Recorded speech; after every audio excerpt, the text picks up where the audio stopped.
Behind the scenes, he was controlling, arrogant, obsessed with his own image and legacy, and willing to lie at the drop of a hat to preserve his reputation as a godly leader.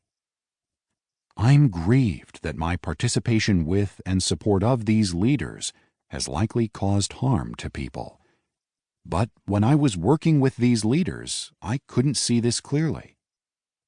Is this just how it is in leadership? I wondered. Am I being naive to think we should be held to a higher standard of integrity? Is this just how the sausage is made, and I need to sear my conscience and get used to it? In these and other ways, we have been facing this phenomenon some call deconstruction for the better part of 20 years. Deconstruction might not be the perfect metaphor for this process, but it names a very real and painful experience of disorientation and disillusionment that more and more Christians seem to experience. We hear statements like these a lot. The things that go along with being a Christian in the United States, the culture, politics, and entertainment, didn't used to bother me, but now they do. When I first became a Christian, I couldn't get enough of church. Now it's hard for me to make myself go. Sayings that used to ring true and bring comfort now seem trite and flimsy. I used to get so much benefit out of prayer and reading scripture. Now, when I pray and read, I have old memories of hurt and betrayal that come to mind. Spiritual disciplines are triggering for me, and I don't know how to be close to God anymore. However, in facing these sorts of questions, Matt and I haven't lost our Christian faith.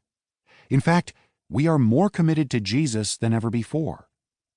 When everything else failed us, we came back to the one thing we knew. We wanted to be like Jesus when we grew up. And so we decided to relearn, again and again, what it meant to be a Christian. This book is the fruit of over 20 years of unlearning and relearning from Jesus how to be a Christian.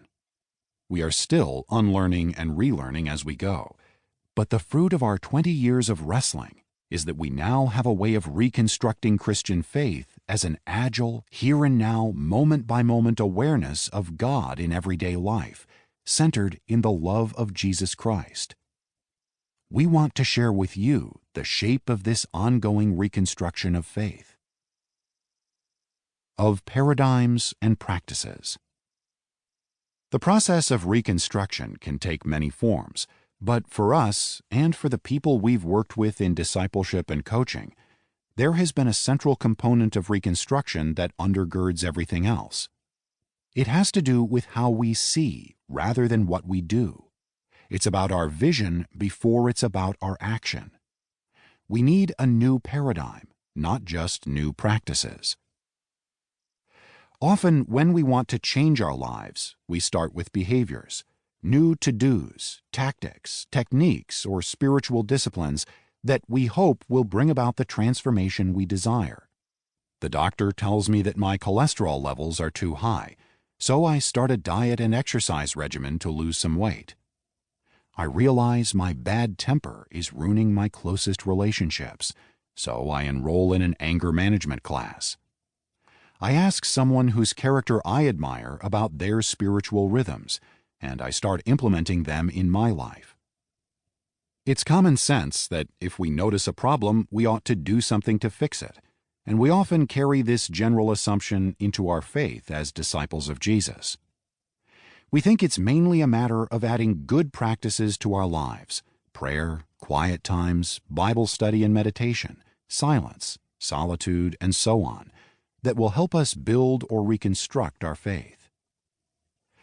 But while this impulse to jump right into practices often does bear good fruit in our lives, it just as often does not. After a few days or weeks of new behaviors, the excitement wears off, our energy wanes, and we find ourselves back where we were before. Except now we feel more discouraged than we were before because the new tactics didn't work. What once felt energizing to us now feels like a burden, and we wonder if transformation is really possible.